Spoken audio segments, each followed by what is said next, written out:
And so your co-founder, James McCarty, he used to work at Citi, and he was a former director for a Japanese government bond trading. And you were also a trader, a VP at J.P. Morgan, and you started the company together. How did you guys actually meet in the first place? Yeah, in an elevator. Okay, that's interesting. Interesting. Actually, we had our researcher actually search for how did you guys actually meet, and we couldn't actually find any information. So, okay, it's interesting to find out. Okay. Yeah. Tell me more.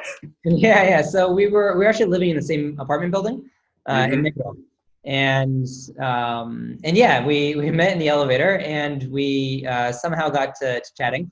Okay. We realized that we immediately had a lot of things in mutual, right? I mean, not just both in finance, both in similar in the fixed income space at the time, and we had a lot of mutuals, and we had other kind of shared interests. And after that, we also randomly bumped into each other multiple times, not in the apartment, but other different types of events in the tech space, and realized that we kind of had some shared overlapping interests.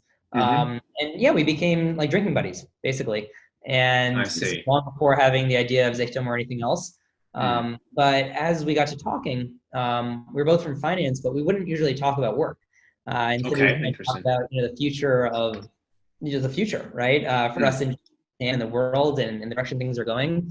And we were certainly influenced by a lot of what we see in the news and in Silicon Valley, and what a lot of our kind of peers and former kind of classmates and colleagues are doing back in the States. And we had a lot of ideas of things that, oh, it'd be fun to do this, it'd be fun to try that. But within that, Zehitomo was by far kind of had the longest legs, so to speak, in terms of like, this is, we both really enjoyed our careers. And I thought I was going to be there forever.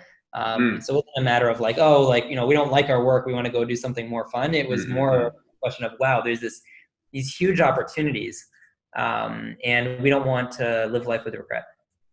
I always get curious when people from finance start a company together, and actually see a lot of people like that in Japan. Former Goldman Sachs, former J.P. Morgan, or worked at Citi. They start company together, and then they actually tend to become very successful. And I'm really curious, how could they actually quit? Like, what was the trigger there? So what was the trigger for you and James? You think? Yeah. So as I mentioned, I mean, we had already started and founded the company part-time, and we were doing it in our spare time. And we got to a point where we realized that, we weren't going to be able to accomplish or solve the problems we want to solve part-time, right? And we didn't, we didn't want to do a half-hearted effort into that. We also didn't want a half-hearted effort in terms of our jobs or family. For me, it was actually the timing when my first daughter was born. That I, really kind of doubled down on, feelings towards what we're doing and the future that we're building, for the future that we want to live in, that I want for my daughter when she gets older. Yeah, I think it really, two things. One was just kind of the timing of that, and us realizing that we had to go all in if we wanted to make it work. That's beautiful. I mean, I hear a lot of founders, they start a company because, they want to solve this issue for the, parent or kids. I'm always, fascinated to that, but okay.